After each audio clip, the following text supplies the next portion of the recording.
أما بعد أعوذ بالله من الشيطان الرجيم بسم الله الرحمن الرحيم رجال لا تلهيهم تجارة ولا بيع عن ذكر الله سبحان ربك رب العزة عما يصفون وسلام على المرسلين والحمد لله رب العالمين اللهم صل على سيدنا ومولانا محمد وعلى آل سيدنا ومولانا محمد وبارك وسلم اللهم صل على سيدنا ومولانا محمد وعلى آل سيدنا ومولانا محمد وبارك وسلم اللهم صل على سيدنا ومولانا محمد وعلى آل سيدنا ومولانا محمد وبارك وسلم. تقریباً 22 نعمتیں میں بھی بتا رہا ہوں جو ان تاجروں کے لیے اللہ نے رکھی ہیں جو اپنے اندر اسلامی تجارت کے مطابق تجارت کرنے والے بن جائیں. تو ہم میں سے ہر مسلمان تاجر یہ چاہتا ہے کہ عذاب قبر سے حفاظت ہو، اللہ تعالیٰ کی محبت حاصل ہو، نبی علیہ الصلاۃ والسلام کی اتباع مل جائے، جنت میں داخلہ آسان ہو جائے، محشر کے میدان میں عرش کا سایہ مل جائے، حساب کتاب میں آسانی ہو، قیامت والے دن انبیاء کرام کا ساتھ مل جائے، اور مخلوق کی دعائیں، فرشتوں کی بھی دعائیں، انسانوں کی بھی دعائیں کباب اور اور چاہیے ابو کو میرے پرندوں کی بھی روٹی دے یہ دو ان ملیں، کو۔ گناہوں کی معافی مل جائے، امت کے بہترین طبقے میں ہمارا شمار ہو، جہنم کی آگ سے حفاظت ہو، ایمان کی حفاظت ہو، خاتمہ بالخیر نصیب ہو جائے، دنیا میں مالدار ہو جائیں، رزق میں خوب اضافہ ہو جائے، مال میں برکت بھی ہو، صرف اضافہ نہ ہو بلکہ مال میں برکت بھی ہو، دنیا میں خوب عزت ملے، معاشرے میں، بازار میں، سوسائٹی میں نمایاں مقام ملے، اور ہمیں لین دین میں ادھار لینا دینا ہو تو ادھار لینے میں خوب آسانی ہو، اور رزق حلال ہو، اور مفلسی سے، تنگی سے نجات مل جائے، دونوں جہان کی عافیت مل جائے، اور ذہنی سکون مل جائے. یہ وہ 22 نعمتیں ہیں جو ان تاجروں کو مل سکتی ہیں، ہر اس تاجر کو مل سکتی ہیں جو ان صفات کو اپنائیں، جو آج کی اور اگلی مجلس میں انشاءاللہ تعالی بتائی جائیں گی. تو یقیناً اتنی بڑی بڑی نعمتوں کو سن کر ہر انسان یہ چاہے گا کہ ان سب چیزوں سے میں پورا پورا فائدہ اٹھاؤں. اور اگر کوئی انسان ان صفات کو نہیں اپناتا، اگر کوئی انسان خدا نخواستہ کو مسلمان تاجر ان صفات کو نہیں اپناتا، تب کیا ہوگا؟ وہ زیادہ سے زیادہ دنیا کا مال جمع کر لے گا جس میں حساب کتاب بھی دینا ہوگا، اور ذہنی سکون سے محروم رہے گا، اور باقی نعمتیں تو رہ گئیں پیچھے. تو ہر ایک عقل مند انسان کو چاہیے کہ وہ ان صفات کو اپنائے. ہر مسلمان تاجر جو عقل مند ہے اس کو چاہیے کہ ان صفات کو اپنائے. اور یہ جو میں نے آپ کو 22 صفات، جو 22 انعام بتائے نا، 22 انعام یہ میں نے کو اپنی طرف سے نہیں بتائے، یہ قرآن مجید اور حدیث رسول صلی اللہ علیہ وسلم میں اللہ کے محبوب نے بتائے ہیں. اور بہت غور کیجیے گا، یہ 22 انعام کسی حاجی نمازی کے لیے نہیں، قاری صاحب کے لیے نہیں، مولانا صاحب کے لیے نہیں، یہ کسی روزہ رکھنے والے کے لیے نہیں، یہ اس شخص کے لیے ہیں جو بازار میں بیٹھ کر خرید و فروخت کرے، یہ تاجر کے لیے. اور یہ سارے وہ انعامات ہیں جو ایک بہت بڑے ولی اللہ کے لیے، ایک بہت بڑے نیک انسان کے لیے ہوتے ہیں، قرآن و حدیث پر عمل کرنے والے، عمل کروانے والوں کے لیے ہوتے ہیں. یہ سارے وہی انعامات ہیں. اب پہلی صفت ہماری کیا ہے؟ تو کوشش کریں گے کہ ان دو مجالس میں، ایک آج کی اور ایک اگلی، ہم ان چیزوں کا احاطہ کر لیں. 40 یا 41 صفات ہیں جو قرآن و حدیث میں آئی ہیں. پہلی صفت جو مسلمان تاجر میں ہونی چاہیے، جن سے 22 انعامات ملیں گے، وہ کیا ہے؟ ایمان کامل، اور اللہ رب العزت سے محبت بھی اور خوف خدا بھی، محبت الہی اور خوف خدا. یہ پہلی صفت ہے. دیکھیے، اللہ رب العزت نے اس کائنات کو بنایا اور اس زمین کو اسباب کے اندر جوڑ دیا، اور اسباب کے پردے میں اللہ رب العزت اپنی قدرت سے سارے کاموں کو چلا رہے ہیں. دیکھنے میں اسباب ہیں لیکن پیچھے اللہ تعالیٰ کی قدرت ہے. یہ تجارت کیا ایک ذریعہ ہے، رزق تو اللہ تعالیٰ دیتے ہیں، دکان تھوڑی دیتی ہے، دکان ایک ذریعہ ہے. تو تجارت، زراعت، محنت، مزدوری، کھانا پینا، یہ سب اسباب ہیں، لیکن اللہ تعالیٰ نے ان اسباب کے متعلق احکامات عطا فرمائے ہیں، اور یہ سمجھا دیا نبی علیہ السلام کے ذریعے کہ کامیابی اسباب میں لگنے سے نہیں ہوگی، بلکہ اسباب کے متعلق احکامات کو پورا کرنے پر ملے گی۔ پہلے کہا اسباب اختیار کرو، بغیر سبب کے نہیں ملے گا۔ پھر یہ سمجھا دیا کہ کامیابی اسباب میں نہیں، اسباب میں لگنا ضرور، لیکن کامیابی اسباب کے متعلق احکامات کو پورا کرنے پر ملے گی۔ اسی کے اندر ایک اور بات یہ ہے، اللہ رب العزت نے انسان کو اشرف المخلوقات بنایا، احسن تقویم کے سانچے میں ڈھالا۔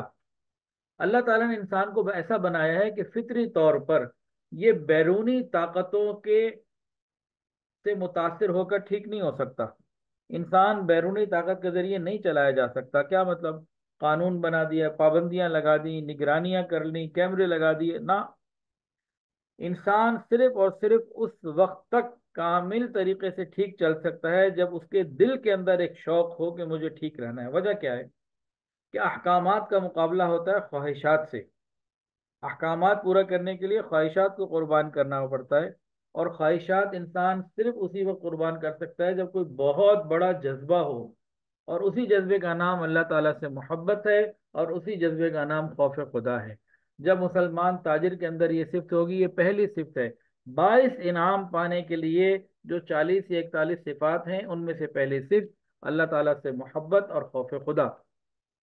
محبت الہی ہوگی تو تاجر یہ سوچے گا اگر میں نے یہاں گڑبڑ کی اللہ ناراض ہو جائیں گے، وہ رک جائے گا۔ خوف خدا ہوگا تو اس وجہ سے کہ بھئی اگر میں نے کوئی گڑبڑ کی اللہ تعالیٰ کی طرف سے سزا مل سکتی ہے، تو یہ ایک ایسی نعمت ہے جو ہر تاجر میں ہو تو اس کو وہ 22 انعامات جو شروع میں بتائے ملیں گے۔ دوسری صفت رضا بالقضاء، توکل اور رضا بالقضاء، اتنی اہم صفت ہے یہ۔ یہ دوسری صفت ہے ان 40 یا 41 صفات میں سے دوسری صفت، توکل اور رضا بالقضاء۔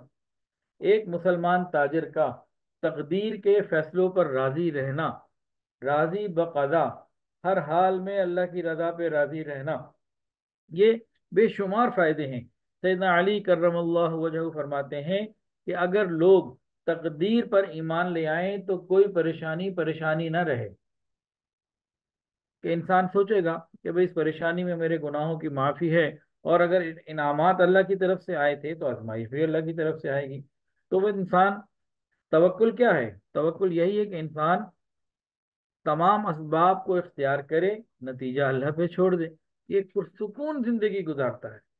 تو یہ جو دوسری صفت ہے، اس کا جو انعام ہے وہ کیا ہے؟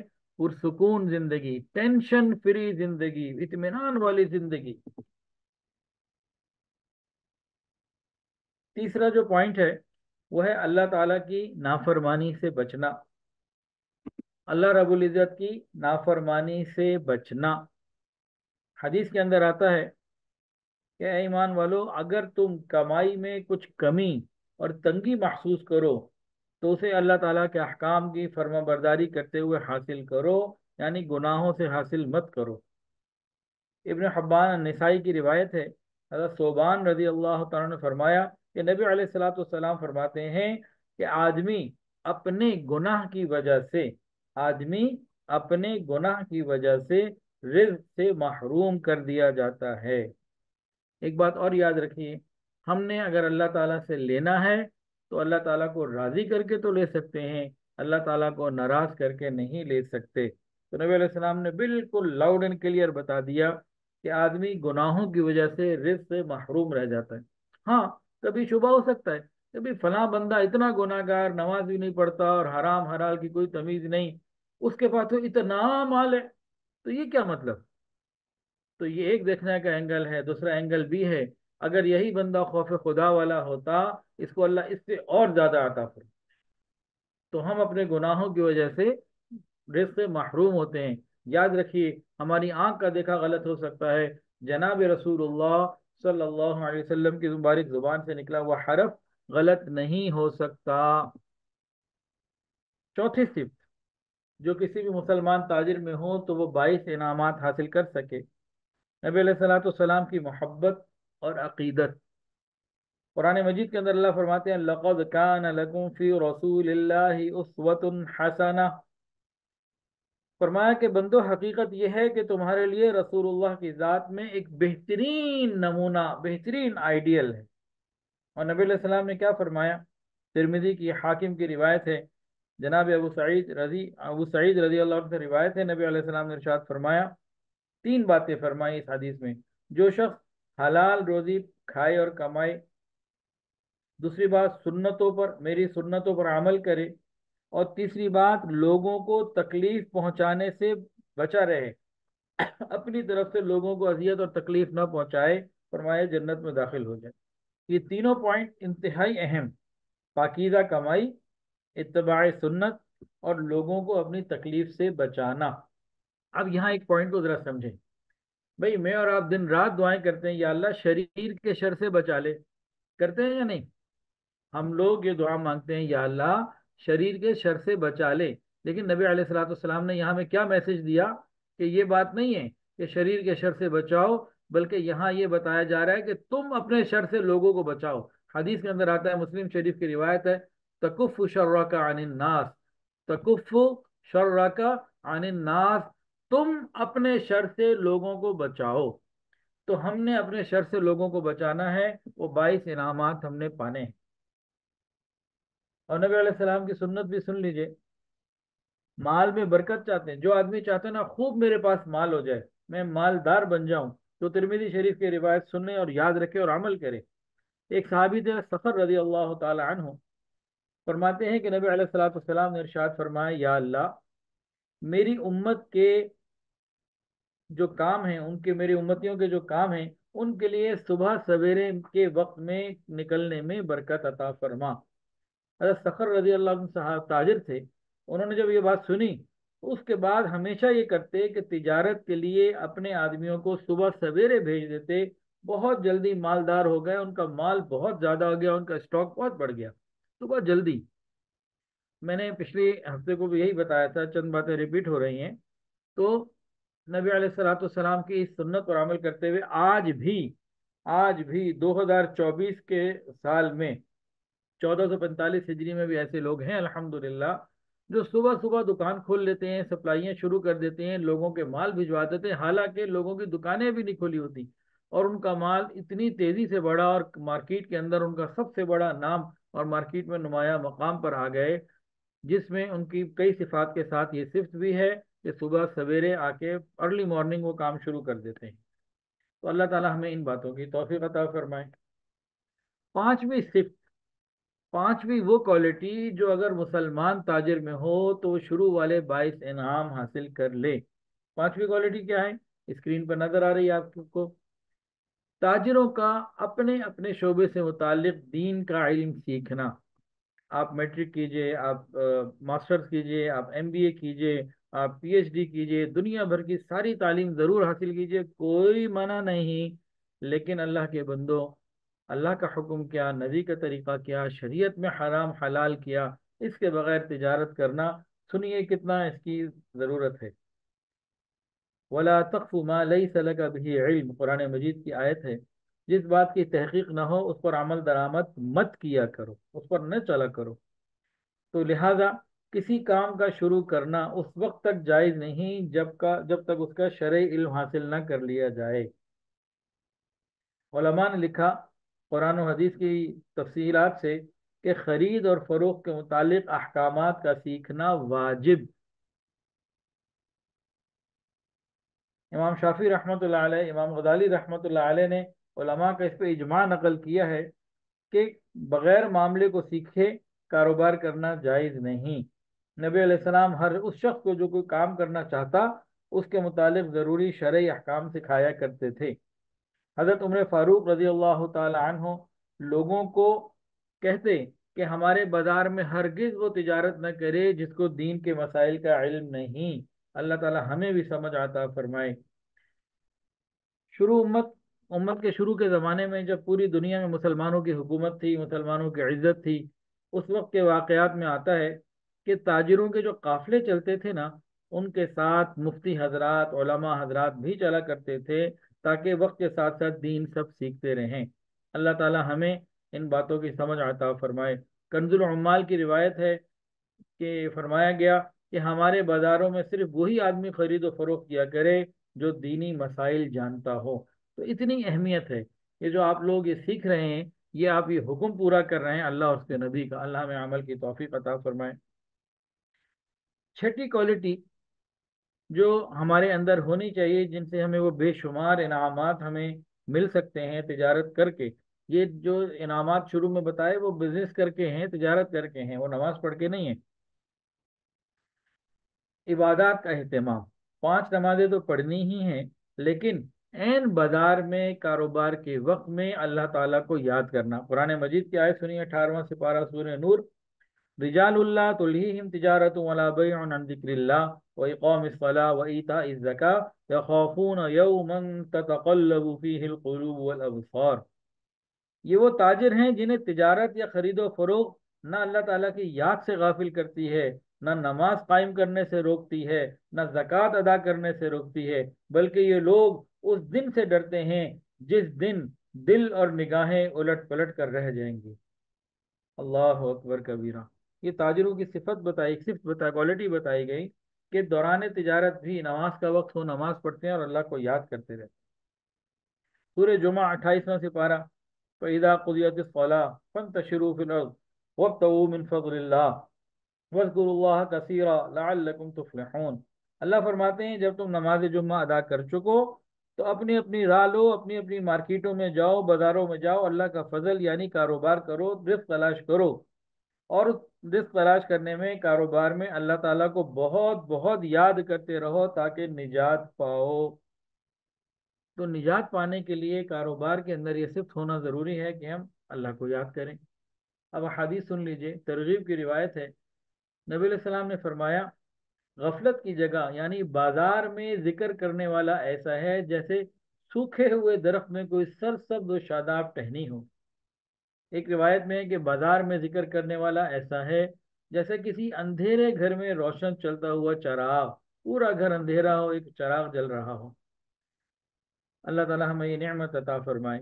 ایک اور حدیث قدسی میں ہے، حدیث قدسی اللہ تعالیٰ کا ارشاد ہے کہ اے ابن آدم، تم دن کے شروع میں 4 رکعت پڑھ لیا کرو، سارے دن کی کفایت میں کروں گا۔ 4 رکعت سے مراد کیا ہے؟ فرض نماز کے بعد اشراق میں 4 رکعت یا چاشت میں 4 رکعت پڑھ لیے، خاص طور سے اشراق کی 4 رکعتیں پڑھ لی، 2 کر کے۔ اللہ فرماتے ہیں سارے دن کے تمہارے کاموں کو میں بناؤں گا۔ اسی طرح نبی علیہ السلام نے فرمایا کہ جو شخص صبح کو سورہ یاسین، جو شخص، جو تاجر، جو مسلمان صبح سورہ یاسین کو پڑھ لے گا، اللہ اس کے دن کی ضروریات کو پورا کریں گے۔ حضرت سلمان فارسی رضی اللہ عنہ سے روایت ہے، نبی علیہ السلام نے فرمایا، ان لوگوں میں سے مت ہو جانا جو سب سے پہلے بازار جاتے ہیں اور سب سے آخر میں نکلتے ہیں۔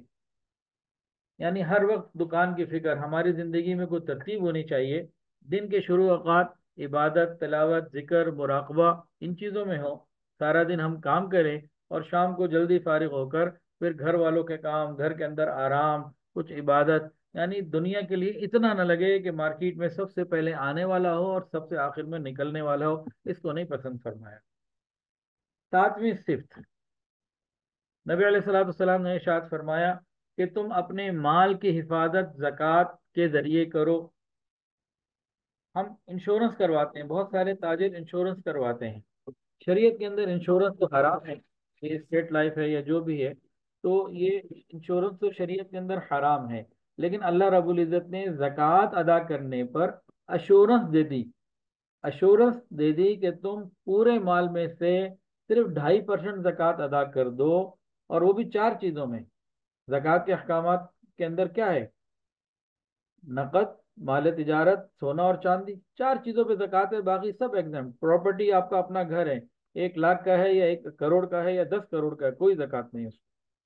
تو صرف 4 چیزوں کے اوپر تھوڑی سی زکوٰۃ ہے، اور اس کے ذریعے حفاظت ہے، یہ ایشورنس دی۔ پھر ہم کاروبار جب کرتے ہیں، ابو داؤد شریف کی روایت ہے، نبی علیہ السلام رحمۃ للعالمین ہے، ہمیں فرمایا کہ تاجروں کے اندر یہ کوالٹی ہونی چاہیے۔ سنیے نبی علیہ السلام کی بات، فرمایا، اے تاجروں کی جماعت، خرید و فروخت میں نامناسب باتیں جیسے جھوٹ ہے، مبالغہ ہے، کسی چیز کو بہت زیادہ بڑھا دیا، کسی کو بہت کم کر دیا، یہ چیزیں ہو جاتی ہیں، اور بعض دفعہ غلطی سے قسم بھی کھا لی جاتی ہے۔ لہذا اس کا ازالہ، اس کو اس طرح سے کلیئر کرو کہ صدقہ و خیرات اللہ کے راستے میں دیتے رہا کرو۔ تو نبی علیہ السلام نے صدقہ دینے کی ترغیب دی۔ تیسری روایت سن لیجئے، نبی علیہ السلام نے ارشاد فرمایا جو اللہ کے راستے میں مال خرچ کرتا ہے اس کا مال کبھی کم نہیں ہوتا۔ تو صدقہ دینا، اس کے تین بنیادی فوائد سن لیجئے، بہت فوائد ہیں، صرف تین ابھی عرض کر رہا ہوں۔ صدقہ دینے کا پہلا فائدہ اپنے مال کی حفاظت، دوسرا فائدہ تجارت میں لین دین میں جو غیر مناسب باتیں ہو جاتی ہیں اس کا انشاءاللہ یہ بدلہ بن جائے گا، اس کی سے خلاصی ہو جائے گی، اور تیسرا فائدہ مال میں اضافہ ہوگا۔ آٹھویں صفت جو کسی بھی مسلمان تاجر میں ہونی چاہیے تاکہ وہ سارے انعامات جو تجارت کے اوپر اللہ نے بتائے ہیں وہ مل جائیں، وہ کون سی ہے؟ نرم مزاجی اور تجارت میں آسانی پیدا کرنا، لوگوں کے ساتھ نرمی سے پیش آنا، سختی کا لہجہ نہ ہو۔ مسلمان تاجر کو چاہیے کہ وہ لوگوں کے ساتھ نرمی سے پیش آئے، سختی کا لہجہ اور انداز اختیار نہ کرے۔ بخاری شریف کی روایت ہے، جناب ابو ہریرہ رضی اللہ عنہ سے فرمایا کہ نبی علیہ الصلوۃ والسلام نے ارشاد فرمایا اللہ جل جلالہ بیچنے میں، خریدنے میں اور فیصلہ کرنے میں نرمی کو پسند فرماتے ہیں۔ اللہ جل جلالہ بیچنے میں، خریدنے میں اور فیصلہ کرنے میں نرمی کو پسند فرماتے ہیں۔ حضرت حذیفہ رضی اللہ عنہ سے روایت ہے، رسول اللہ صلی اللہ علیہ وسلم نے ارشاد فرمایا کہ پہلی امتوں میں سے ایک شخص تھا، اس کی موت کا وقت آیا، اللہ تعالیٰ کے سامنے حاضر ہوا، پوچھا گیا کہ اس کے بعد کیا نیکی ہے؟ بتایا گیا اس کے بعد تو کچھ بھی نہیں ہے۔ بہت کھنگالا گیا، دیکھا گیا تو پتہ یہ لگا کہ بس یہ لوگوں کے ساتھ معاملے میں نرمی کرتا تھا، غریب آدمی کو معاف کبھی کر دیتا، کبھی مہلت دیتا تھا، کبھی امیر آدمی کو مہلت دے دیتا، لوگوں سے معاملے میں لین دین میں نرمی کرتا تھا۔ اللہ رب العزت نے اس بندے کی جو گزشتہ کسی امت میں سے تھا معاملات میں نرمی کرنے کی وجہ سے اس کی مغفرت کر دی، حالانکہ اس کے پاس باقی نیکیاں، نماز، روزہ، حج، زکوٰۃ، دوسرے اعمال وہ نہیں تھے۔ تو نرمی سے کئی فائدے ہوں گے۔ ایک فائدہ تو یہ ہوگا کہ اللہ کے پسندیدہ بندے بن جائیں گے، اور دوسرا کیا ہوگا؟ اللہ تعالیٰ جنت عطا فرما دے۔ نویں صفت جو اگر مسلمان تاجر میں ہو تو بے بہا انعامات کا وہ حقدار ہے، وہ کیا ہے؟ سچائی اور امانت داری۔ ترمذی شریف کی روایت ہے، نبی علیہ السلام نے ارشاد فرمایا سچا اور امانت دار تاجر، یہ نمازی کی بات نہیں ہو رہی، حاجی صاحب کی بات نہیں ہو رہی، سچا اور امانت دار تاجر یعنی سوداگر انبیاء کرام کے ساتھ ہوگا، صدیقین کے ساتھ ہوگا اور شہداء کے ساتھ ہوگا۔ کیا مطلب؟ اللہ تعالیٰ کے قرب کے اتنے اعلیٰ مقامات حاصل کرنے کے لیے دنیا کے کام چھوڑنا ضروری نہیں۔ ایک سوداگر بازار میں بیٹھ کر سچائی کو اپنا لے تو قیامت کے دن انبیاء کرام کے ساتھ ہوگا۔ اللہ یہ نعمت ہمیں عطا فرمائے۔ اب ترمذی شریف کی ایک روایت ہے، ذرا دل کے کانوں سے سننے کی ضرورت ہے، یہ دل پھاڑ دینے والی روایت ہے، سنن ابن ماجہ میں بھی ہے، جامع ترمذی میں بھی ہے۔ حضرت رفاعہ رضی اللہ تعالیٰ عنہ نے رسول اللہ صلی اللہ علیہ وسلم سے یہ حدیث روایت کی ہے کہ تاجر لوگ قیامت کے دن بدکار اٹھائے جائیں گے، تاجر لوگ قیامت کے دن بدکار اٹھائے جائیں گے، سوائے ان تاجروں کے جنہوں نے اپنی تجارت میں تقوی، حسن سلوک اور سچائی کو اپنایا ہوگا۔ فرمایا کہ تاجر قیامت کے دن بدکار گناہ گاروں کے ساتھ بڑی بری حالت میں، برے لوگوں میں اٹھائے جائیں گے، سوائے ان تاجروں کے جنہوں نے اپنی تجارت میں تقوی، حسن سلوک یعنی نرمی اور سچائی کو رکھا ہوگا۔ اب بخاری شریف کی ایک اور روایت سن لیجئے، نبی علیہ السلام نے ارشاد فرمایا اگر خرید و فروخت کرنے والے سچ بولیں، یعنی تاجر جو ہے یہ سچ بولیں، مال اور قیمت کے عیب اور کھرے کھوٹے کو بیان کریں تو ان کے کاروبار میں برکت ہوتی ہے، اور اگر عیب کو چھپائیں اور بلکہ جھوٹے اوصاف بتائیں تو برکت ختم کر دی جاتی۔ نبی علیہ السلام نے ارشاد فرمایا اگر تم چاہتے ہو تمہارے مالوں میں برکت ہو تو خرید و فروخت میں سچ بولو،